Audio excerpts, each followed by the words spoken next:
Bonjour, c'est Pierre-Alexandre pour Technoïd. Aujourd'hui, on va faire le test du Meizu Pro 6, l'un des derniers téléphones de chez Meizu. Il va bientôt sortir le Pro 6 Plus normalement. C'est une gamme compliquée à suivre, mais en gros, il fait partie du milieu de gamme et il est censé remplacer le MX5. Si on regarde d'une gamme à l'autre de l'année dernière, c'est celui qui est censé remplacer le MX5.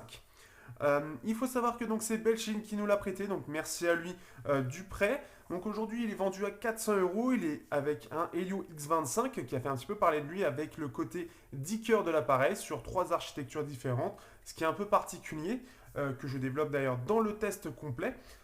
Ensuite, qu'est-ce qu'on peut dire sur cet appareil? Donc on est sur la lignée des Meizu avec un design quand même retravaillé pour quelque chose d'un peu plus sympathique et on va voir ça tout de suite dans le test.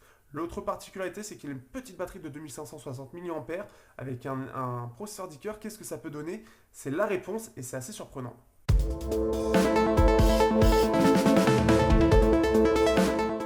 Au niveau du design, on aura toujours un petit mélange avec donc un iPhone et un Samsung, mais Meizu commence à vouloir s'émanciper de ce design et avoir un peu sa propre personnalité. Alors en façade, ça se voit pas trop puisqu'on a vraiment le style un peu iPhone, tout en ayant quelque chose de plus grand et plus optimisé, donc en 5,2 pouces, avec le bouton un peu de Samsung, toujours ovale. Alors cette fois-ci, plus vers l'intérieur, comme sur le Pro 5 ou le OnePlus 3 par exemple. Donc ce qui fait qu'il va permettre de cliquer pour déverrouiller aussi, pour pas mal de choses, donc ça c'est assez sympa. On a du écran 2,5D pour aller aussi avec un peu l'iPhone. On a ce côté un peu arrondi qui rappelle aussi. On a aussi en bas qui rappelle fortement avec donc le jack qui est tout en bas, type C. On a les deux vis aussi et la partie haut-parleur. Mais là où ça change vraiment, c'est au dos, puisque là cette fois-ci on a des antennes qui sont courbées. C'est surtout design, hein, c'est pas pour la qualité, mais c'est pour le design. On a aussi un appareil photo, donc on a toujours le même d'ailleurs par rapport au Pro 5, donc rond, assez simple. Mais ce qui change aussi, c'est que nous avons donc un capteur laser au centre et autour c'est le flash. Donc ça c'est quelque chose d'assez intéressant et que je trouve plutôt bien fait d'ailleurs. C'est assez sympa. Donc ce qui fait que là, au dos, le Meizu a sa propre personnalité et ça change réellement de ce qu'on voit d'habitude. Là où on a en face quelque chose d'un peu plus classique. Donc ce qui en fait un appareil qui je trouve assez design, assez réussi, pas de réel défaut en soi. Dans le design, ce que je mettrai aussi, donc ici on a le tiroir SIM. Alors il y a uniquement de SIM, pas de carte SD, ce sera du dual SIM nano SIM. Et donc sinon, pas grand chose à dire. Le téléphone est très bien fini, une finition toujours aussi excellente chez Meizu. C'est vraiment finition qualité iPhone, quoi. C'est vraiment ça. Donc ça, c'est vraiment pas mal du tout. Qu'est-ce que je peux dire d'autre? Sinon, il est un petit peu lourd. On sent que le métal a une certaine présence quand même sur l'appareil. Il a l'air assez épais, assez costaud. Donc ça, c'est plutôt pas mal aussi. On a quand même ce sentiment d'avoir un téléphone dans les mains. Pour ceux qui ont peur d'avoir des téléphones trop légers, celui-là, vous inquiétez pas, vous le sentirez quand même en main sans qu'il soit trop lourd non plus. Au niveau de la surcouche, alors là on se retrouve avec Flyme 5 sous Android 6.0, donc une surcouche qui est assez particulière, notamment par exemple pour faire afficher le multitâche. Donc on va en dehors de l'écran, on va vers l'intérieur, et on a le multitâche, un peu façon Android, mais qui a été retravaillé et à l'envers, donc ça c'est assez marrant, c'est plutôt bien fait d'ailleurs. On a aussi le bouton qui va permettre de mettre en veille, on clique pour aller sur le home et pour déverrouiller, on clique aussi par exemple pour faire le bouton retour. Elle est d'ailleurs assez bien optimisée, très fluide, comme d'habitude chez Meizu, l'optimisation est vraiment au rendez-vous, donc un petit clic ça fait vibrer, ça permet le bouton retour, et le clic pour le home, pour pouvoir vraiment retourner vraiment au home. Donc c'est assez bien fait, c'est un petit peu déroutant au départ, mais on s'y fait facilement. Alors, au niveau de la surcouche en elle-même, on est très loin des standards Android et même des standards des surcouches chinoises. Vraiment, Flyme a vraiment sa personnalité, c'est assez particulier même s'il y a une réelle amélioration avec Flyme 4. Il y a encore des petits soucis en termes de traduction, mais globalement, c'est plutôt bien fait et assez complet. Donc après, je vous conseille d'aller regarder le test complet pour voir ce que donne réellement la surcouche en profondeur. Mais clairement, c'est une surcouche qui est assez atypique, qui est assez bien faite et qui est surtout extrêmement fluide et optimisée en termes voilà, de fluidité, de transition. C'est vraiment très bien fait. Au niveau des benchmarks, alors je vous invite à les regarder si ce n'est pas encore sorti, il va pas tarder, à regarder mon vlog sur les benchmarks puisqu'il y a quelques petites choses qui vont changer. Déjà, Geekbench est passé en version 4 et redéfinit un peu les scores. Donc là, on est sur un score de 1834 en simple cœur, donc très bon score, et 4290 points en multicœur, donc très bon score aussi. Il faut savoir que le Snapdragon 652, sur lequel il est en face en termes de comparaison, en termes de prix, lui fait 3500 à peu près en multicœur, donc c'est vraiment pas mal en termes de performance. On est sur un téléphone en fait qui a un processeur 10 cœurs, donc le Helio X25, donc aussi appelé MT7797. Il est en version, donc la version turbo du X20. En gros, il a 4 processeurs en tout, il a 10 cœurs. Il a 4 cœurs basse consommation qui vont tourner lentement, 4 cœurs mis en consommation moyenne, qui va gérer vraiment la transition entre la basse ou la haute consommation sans devoir passer de l'un ou l'autre comme en fait c'est ce qu'ils disent. Donc ça c'est quand même assez intéressant. Dans la réalité, on va voir surtout après avec l'autonomie, ça a une réelle utilité. Et ensuite on a 2 cœurs haute performance qui sont présents, ce qui nous permet d'avoir en simple cœur un très bon simple cœur et en multicœur un score vraiment élevé. Il se compare tout de même au S820 ou encore au Galaxy S7, même S6. Il est vraiment performant. On a aussi le compute qui permet de voir en fait le résultat des performances du processeur graphique dans la vie de tous les jours, en fait dans des choses qui sont utilisées dans la vie de tous les jours. Et il s'en sort très bien avec 3122 points, sachant que le S652 est à 3500 et le Honor 8 à 3300. Au niveau des performances, donc il se place face au S650-652. Donc là, en termes de graphisme, on est sur un Mali T880 MP4. Donc là, si on compare au Redmi Note 3, qui est à peu près, donc qui est le score en fait vraiment concurrent, globalement, il aura des performances qui seront vraiment meilleures, donc entre 20 et 30%, comme on peut le voir sur ce benchmark. Mais le plus important, c'est le benchmark sur le long terme. Le truc, c'est que Meizu a tendance à brider en fait le processeur pour qu'il ne consomme pas trop d'énergie, et ce qui fait qu'on va se retrouver bien de façon inférieure au Meizu Pro 5 par exemple, comme vous pouvez le voir, ou encore ici le Mate 8 qui lui est beaucoup plus grand, donc il va pouvoir se lâcher, ou encore le Snapdragon 650 avec l'Adreno 510 du Redmi Note 3. Donc ça c'est vraiment la chose à savoir. On est inférieur à un S810, un Galaxy Note 7, un P9 Plus ou un MX6 qui sont plus grands, donc qui se lâchent un petit peu plus en termes de performance. Là c'est vraiment son côté compact et un peu plus bridé qui l'empêche de développer un maximum de performance. Au niveau de l'autonomie, donc on a un écran 1080p, un Helio X25 et une batterie de 2560 mAh. C'est peu.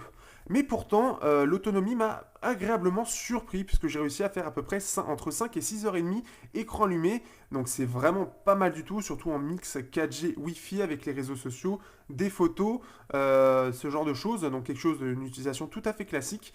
Ce qui fait qu'en termes de consommation, il a vraiment réussi à allier performance tout en alliant l'économie d'énergie. Et donc malgré la petite batterie, il arrive tout à fait à faire une autonomie tout à fait correcte, au-dessus de la moyenne. Il est un petit peu en dessous du Honor 8, mais pas de énormément, et ça c'est quand même assez incroyable, surtout avec 400 mAh de moins de batterie.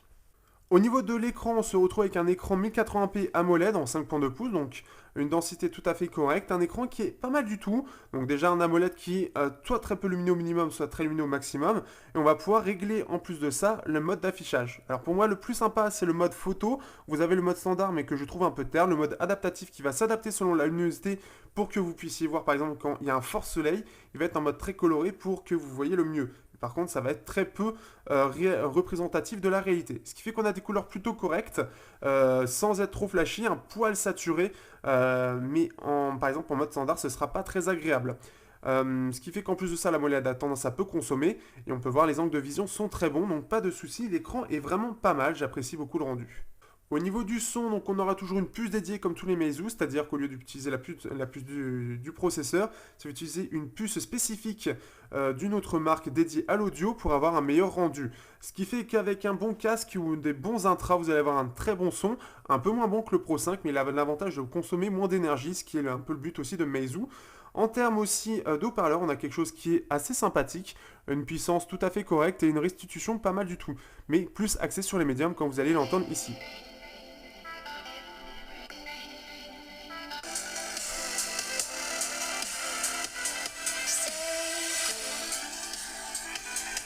Donc ce qui fait que là on peut l'entendre, les basses sont quand même présentes, c'est quand même assez agréable. Donc il y a un haut-parleur qui est tout à fait correct. Au niveau de l'appareil photo, donc pour regarder tout en photo ce que j'ai fait, je trouve l'appareil photo assez sympa. Donc là on a un IMX 230 de 21 mégapixels à l'avant et du 5 mégapixels à l'avant et à l'arrière 21. Et donc ce qui fait qu'on peut faire des photos très sympas, comme par exemple ici à Versailles, j'ai pu faire pas mal de petites photos assez sympas. Donc ici en HDR, face au soleil, on a vraiment des choses assez sympas. Qu'est-ce que j'ai d'autre? J'ai la galerie des glaces aussi dans Versailles, donc là je tremblais un petit peu, c'est pas très net.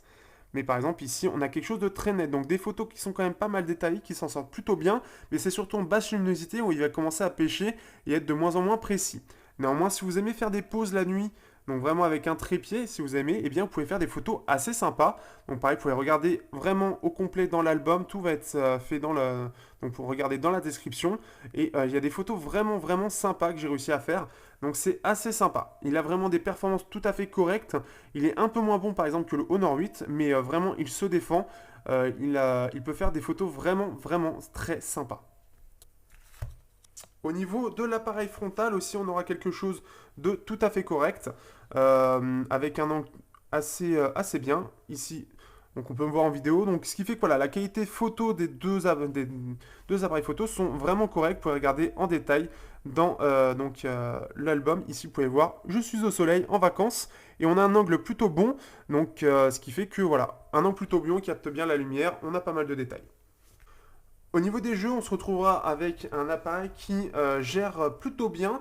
Donc, c'est-à-dire que sur les gros jeux, on n'aura pas du tout de problème, notamment par exemple Real Racing 3 qui s'en sort très bien. Mais par contre, le truc, c'est qu'il sera bridé. Donc, il va vite se brider, comme on l'a vu dans les benchmarks, pour être à 30 FPS par exemple dans Real Racing.